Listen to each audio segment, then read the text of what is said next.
আসসালামু আলাইকুম। Hello viewers, আজকে আমি আপনাদেরকে অ্যাসারেটিভ সেন্টেন্স থেকে ইন্টারোগেটিভ সেন্টেন্স তৈরি করার প্রথম যে নিয়মটি এবং সহজ যে নিয়মটি সেটি দেখাবো। মোট 5টি নিয়ম আমি দেখাবো।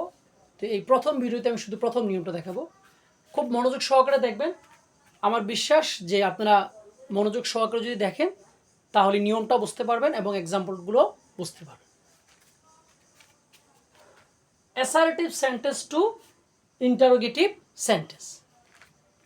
অ্যাসার্টিভ সেন্টেন্সে যদি নোবডি লেখা থাকে অথবা নান লেখা থাকে অথবা নো ওয়ান লেখা থাকলে ইন্টারোগেটিভ সেন্টেন্সে এগুলোর পরিবর্তে শুধু হু বসে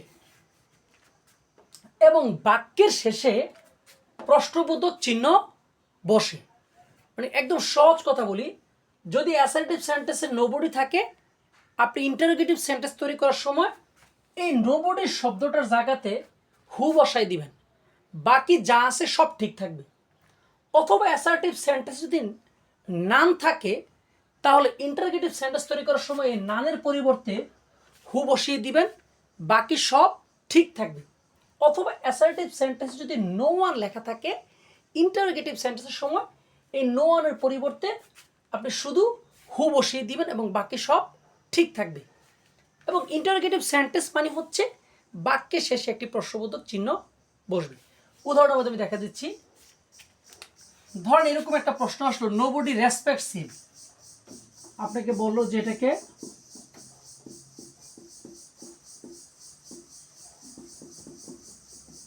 ইন্টারোগেটিভ তৈরি করেন। খুব সহজ।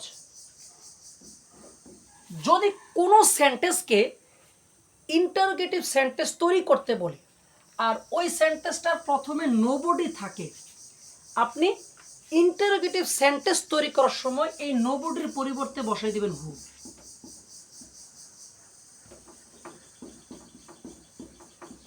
নোবডির পরিবর্তে আমরা কি বসালাম?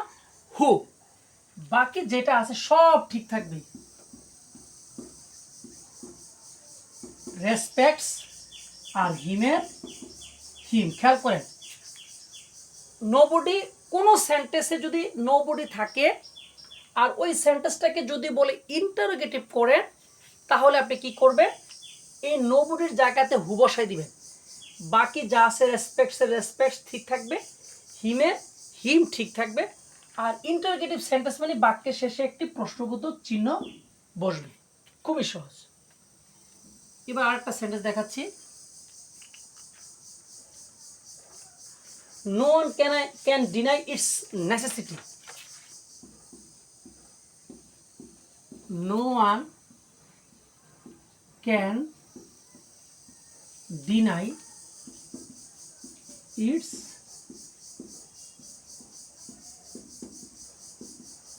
necessity. ব্র্যাকেটে লেখা দিল যেটাকে ইন্টারোগেটিভ তৈরি করে। খুব সহজ। No one can deny its necessity. তাহলে কোনো সেন্টেন্সে যদি নো ওয়ান থাকে, কোনো সেন্টেন্সে নো ওয়ান থাকে এবং ওই সেন্টেন্সটাকে যদি ইন্টারোগেটিভ করতে বলা হয় আপনি শুধু এই নো ওয়ানের পরিবর্তে হু বসাই দিবেন, আর কোনো পরিবর্তনের দরকার নেই। তাহলে উত্তরে আমরা নো ওয়ানের পরিবর্তে বসিয়ে দিলাম হু, আর বাকি যা আছে সব লিখে ফেলব। কি আছে? ক্যানের ক্যান, তারপরে ডিনাই, তারপরে ইটস, তারপরে নেসেসিটি। এবং ইন্টারোগেটিভ সেন্টেন্স মানে হচ্ছে প্রশ্নবোধক বাক্য, তার মানে বাক্যের শেষে একটা কি থাকবে? প্রশ্নবোধক চিহ্ন। আমি আবারও বলি, no one can deny it's necessity, তারপরে ব্র্যাকেটে লেখা আছে ইন্টারোগেটিভ করে। যদি কোনো সেন্টেন্সে নো ওয়ান থাকে আর সেটাকে ইন্টারোগেটিভ করতে বলা হয় তাহলে আপনি করবেন কি? শুধু এই নো ওয়ানের পরিবর্তে বসিয়ে দিবেন হু, আর বাকি যেই ক্যানের can, deny deny, it's necessity সব ঠিক থাকবে এবং বাক্যের শেষে শুধু একটা প্রশ্নবোধক চিহ্ন বসিয়ে দিবেন, তাহলে হয়ে যাবে। একেবারে সহজ।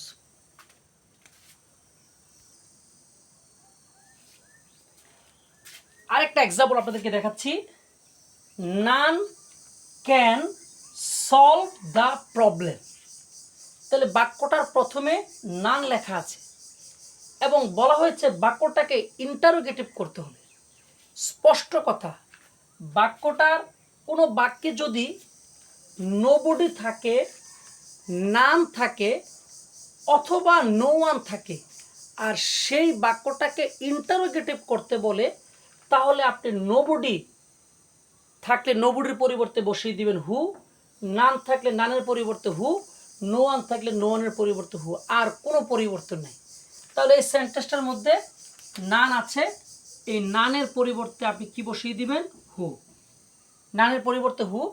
বাকি যেটা আছে ক্যানের ক্যান, সলভের সলভ, দা প্রবলেমের দা প্রবলেম। আর ইন্টারগেটিভ সেন্টেন্স মানে বাক্যের শেষে একটা প্রশ্নবোধক চিহ্ন। খুবই সহজ। এই যে এখানে নান আছে এবং বলা হয়েছে যে বাক্যটা শেষে কি এটাকে ইন্টারোগেটিভ তৈরি করে। তা যদি আপনি দেখতে পান যে বাক্যের প্রথমে নান আছে আর বলা হচ্ছে যে বাক্যটাকে ইন্টারোগেটিভ করতে হবে, তাহলে আপনি নানের পরিবর্তে বসিয়ে দিবেন হু, আর বাকি যা লেখা আছে সব ঠিক থাকবে, শেষে একটা প্রশ্নবোধক চিহ্ন বসিয়ে দিবেন।